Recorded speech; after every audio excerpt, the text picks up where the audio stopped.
সমগ্র ভারতে যতগুলি রাজধানী এক্সপ্রেস চলে তার মধ্যে সর্বপ্রথম যে ট্রেনটি চালু হয় তা হলো 12301 হাওড়া নিউ দিল্লি রাজধানী এক্সপ্রেস। যে ট্রেনটি হাওড়া থেকে নিউ দিল্লি অবধি 1452 কিলোমিটার রাস্তা পাড়ি দেয় 17 ঘন্টা 15 মিনিটে। হাওড়া ও নিউ দিল্লির মাঝে মোট 7টি স্টেশনে এই ট্রেনটি থামে। রবিবার ব্যতীত সপ্তাহের প্রত্যেক দিন হাওড়া থেকে বিকেল 4:50 ছেড়ে পরের দিন সকাল 10:05 পৌঁছয় নিউ দিল্লি। আমরা আজ এই ট্রেনে যাত্রা করব। যেতে যেতে এই ট্রেন যাত্রার সমস্ত ডিটেলস এবং সুবিধা অসুবিধা আপনাদের সঙ্গে শেয়ার করব। এই ট্রেন ধরার উদ্দেশ্যে আমরা হাজির হলাম হাওড়া স্টেশনে। আমাদের ট্রেন 9 নম্বর প্ল্যাটফর্মে দিয়ে দিয়েছে। এই ট্রেনের কোচ পজিশন হলো প্রথমে ইঞ্জিন, তারপর B1 থেকে B11, তারপর প্যান্ট্রিকার এবং প্যান্ট্রিকারের পরে H1 এবং H2, তারপর A1 থেকে A6। 4:50 আমাদের রাজধানী এক্সপ্রেস ছেড়ে দিল, একদম রাইট টাইমেই, ফার্স্ট টাইম। এই ট্রেনে 3টি ক্লাস আছে, AC first class, AC 2 tyre এবং এসি 3 টায়ার। আপনাদের সুবিধার্থে সবকটি শ্রেণীর ভাড়ার তালিকা দিয়ে দিলাম।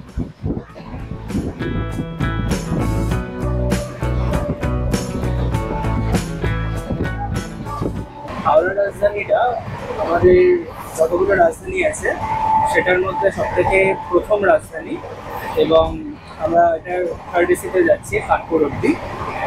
বাকি এখানে যা ফেসিলিটিস আছে সেগুলো একবার এগুলো দেখা যাক। একটা করে বেসিন আছে, নিচে একটা করে বেস রাখার জায়গা আছে, অ্যান্ড এখানে একটা করে মিরর আছে, সেখানে দেখা যেতে পারে।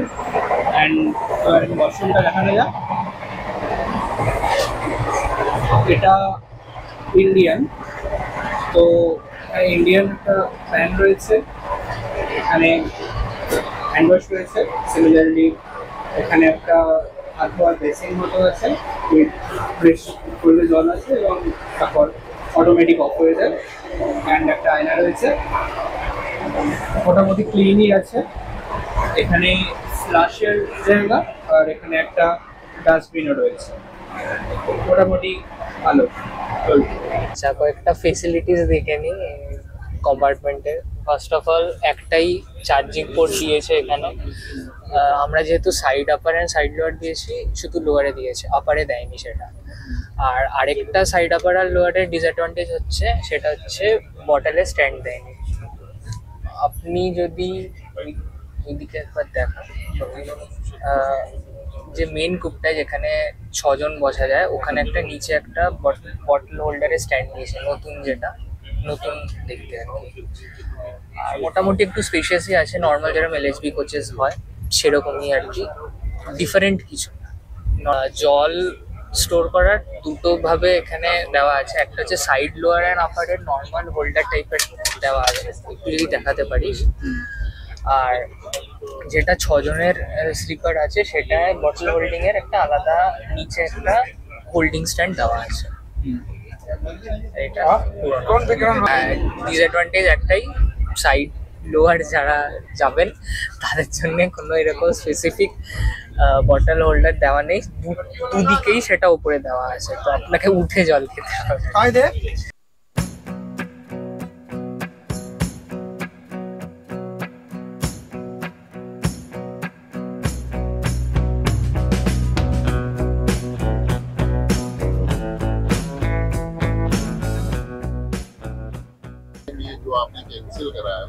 একশো 30 স্পিডে যাচ্ছে, কিন্তু কোনো মনেই হচ্ছে না, কারণ LHB কোচে তো একদমই ট্রেনটা নড়ছেও না। আমরা নিজেদের মধ্যে ডিসকাস করছিলাম যে কত স্পিড হতে পারে, এবং দুজনে গেস করলাম 100 আর 115, দুজনেরই ভুল, 130-এ যাচ্ছে। Thums up.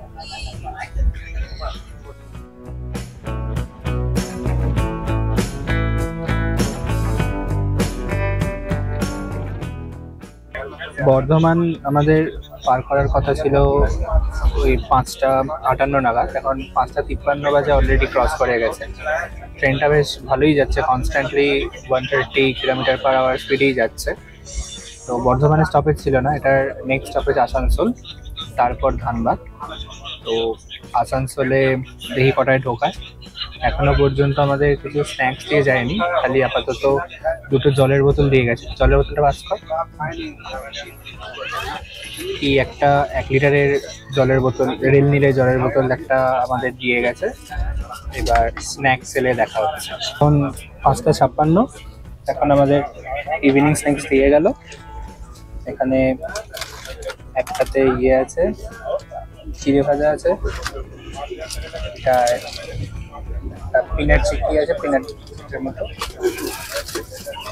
কেচাপ রয়েছে, এখানে দেখছি খুলে কি আছে, আর এখানে একটা সামোসা মতো কিছু রয়েছে, আর একটা স্যান্ডউইচ আছে। খুলে দেখাচ্ছি।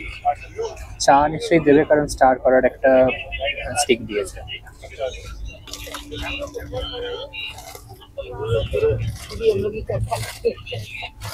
এখানে একটা স্যান্ডউইচ রয়েছে, আই গেস ভেজ স্যান্ডউইচ। খেয়ে বল কিরকম টেস্ট? এটা খুব কম, কিন্তু ভালো খেতে। এটা কম, পুর কম খুব। আচ্ছা। খানা জাংশন পেরোচ্ছে, 6টা বাজছে, তাই ঋত্বিক এখন খাচ্ছে। খানা জাংশনে খানা হচ্ছে। এটা মনে হচ্ছে চায়ের সামগ্রী লেখা আছে, চায়ের জিনিসপত্র দেওয়া।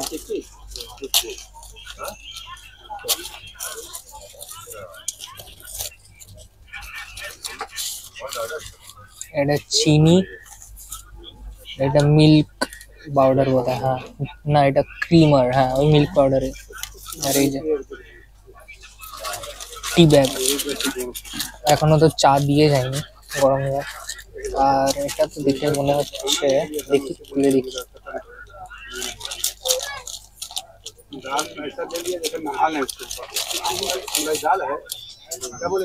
কি এটা?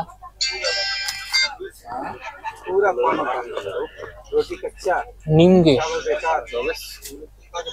ভালো খেতে হবে। ট্রেনটাই প্রথম, যতক্ষণ ছেড়েছে ট্রেনটাই প্রথম এখন দাঁড়ালো খানা জাংশনে এসে, যদিও স্টপেজ নেই, সিগন্যাল পায়নি তাই দাঁড়িয়ে আছে। এখানে চায়ের যে সামগ্রী সেটা দেওয়া থাকে, একটা ক্রিম দেওয়া থাকে, মানে মিল্ক পাউডার বলতে পারে, এটা তো টি ব্যাগ, আর এখানে রিফাইন্ড সুগার আছে, তার যেরকম কোয়ান্টিটি মতো লাগে সেটা ইউজ করতে পারেন।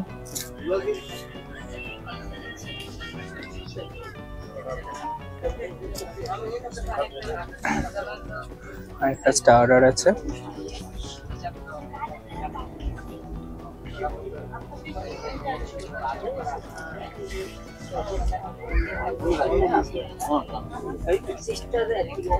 ক্রিমটা আমি আর দিচ্ছি না, জাস্ট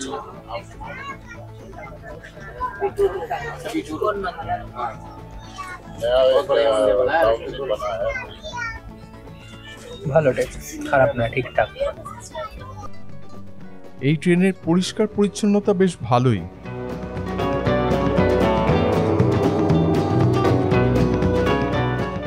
ট্রেন এখন আসানসোলে ইন করলো। আমাদের শিডিউল এখানে অ্যারাইভালের টাইম ছিল 6:57-এ, সামান্য লেটই করেছে। দিয়ে এখন বাজে হচ্ছে 7টা 7। তো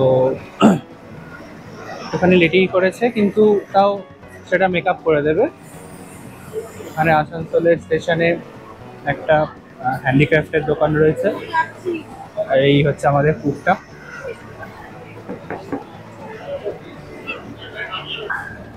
এই ট্রেনের সর্বোচ্চ গতিবেগ 130 কিলোমিটার/আওয়ার এবং অ্যাভারেজ স্পিড হচ্ছে 84 কিলোমিটার/আওয়ার।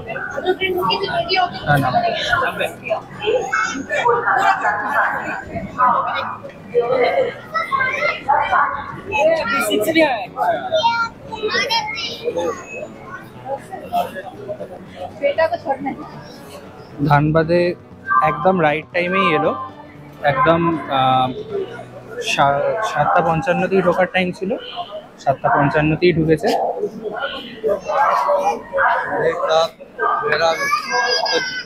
উপরে চাঁদ উঠেছে সুন্দর, কালকে ফুলকম। এখানে 5 মিনিট ওয়েট টাইম আছে, 8টার সময় ছাড়বে, তারপরেই ডিনার দেবে। একেবারে ডিনারের সময় দেখা হচ্ছে। এই ট্রেনের স্টপ 3 নম্বর স্টপেজ পরশনাতে এলো। এখন রাত্রি 8:40 বাজে, 10 মিনিট লেটে আছে। এটাতে আর আমরা নামছি না, কারণ খাবার অলরেডি সার্ভ করছে। তো দেখা যাক, ডিনারের সময় দেখা হচ্ছে। 2 মিনিট মতো দাঁড়ালো, দিয়ে ছেড়ে দিয়েছে। हाँ वैसे ही वहाँ पर बंगाल में मिलता है, हम लोग उसको बोलता है आसपास। उसमें देखने में आपका लीची की तरह होता है, मीठा भी बहुत होता है। ये बहुत होती है, उसमें जो छिलका ये बहुत जाती है। हम लोग तो बड़ा मान बड़ा जाते अपार्टमेंट बन जा रहा है, तो उसका तो फेयर भी नहीं है। उसमें जो छिलका काटने के बाद छोटा होता है, मगर वो चीनी की এরপর নেক্সট স্টেশন গয়া, তারপরে গয়া তো এরপর নেক্সট স্টেশন গয়া। গয়া রাত্রির বেলা আসবে 10:30 নাগাদ, দেখি তখন একবার হয়তো নামবো।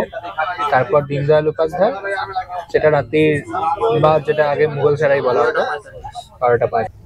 আমাদের রাতের খাবার সার্ভ করে দিয়েছে, আমরা একটুখানি লেটেই বলেছিলাম।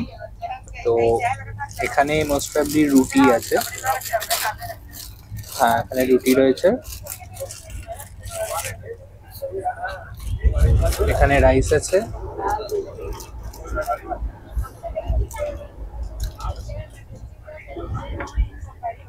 এখানে চিকেন আছে, আমাদের ননভেজ ছিল, অ্যান্ড ভেজে মোস্ট প্রবাবলি পনির দিচ্ছে, আর এখানে ডাল।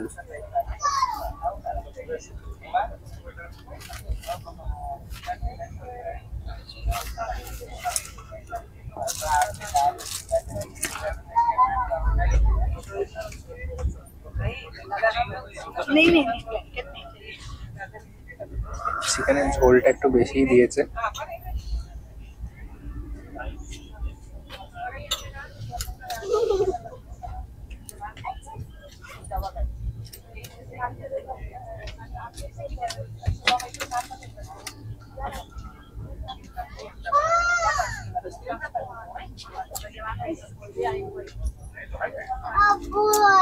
ঠিকঠাক টেস্ট, এমনি নর্মাল ট্রেনে যেরকম হয় সেরকমই, তো ঠিকঠাকই।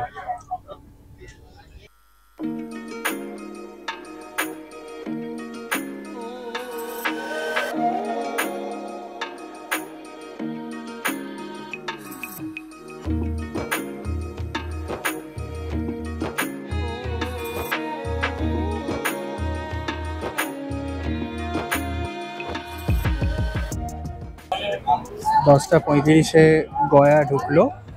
ট্রেন একদমই রাইট টাইমেই যাচ্ছে, এই জিনিসটা মানতেই হবে যে রাজধানীর যে টাইম পাংচুয়ালিটি সেটা একদমই ঠিকঠাক। এবং এর পরের স্টেশন মুঘলসরাই বা দীনদয়াল উপাধ্যায়, সেটা রাত্রিরে ঢুকবে। এই স্টেশনের পরে আমরা এবার শুয়ে পড়বো, কারণ সকালবেলা 4:50-এর মধ্যে কানপুর স্টেশনে ঢুকে যাবে। এসে পৌঁছলাম আমাদের গন্তব্য কানপুর সেন্ট্রালে। 4:57 বাজে। ট্রেন একদম ঠিক সময়ে কানপুরে এসে পৌঁছেছে।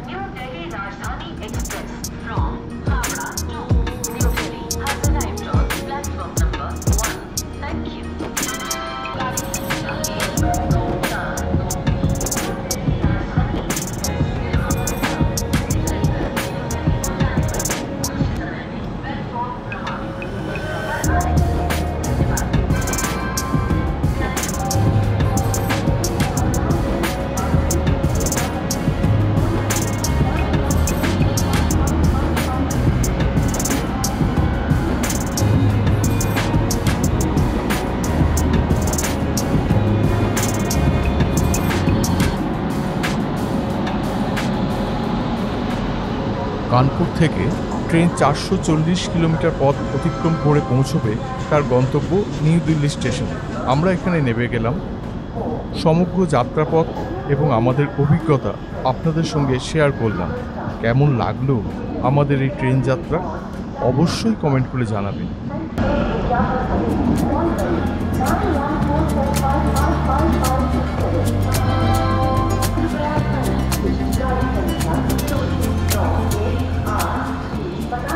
ফাইনালি আমরা কানপুরে নেমে গেছি।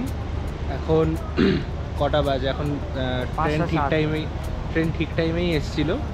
তো এবার আমাদের নেক্সট ট্রেন ফারাক্কা এক্সপ্রেস, ওটা শিডিউল টাইম 5:40-এ সেটা আসবে, সেটা বোর্ড করে আমরা এবার লখনউ যাব। তো স্টে টিউন।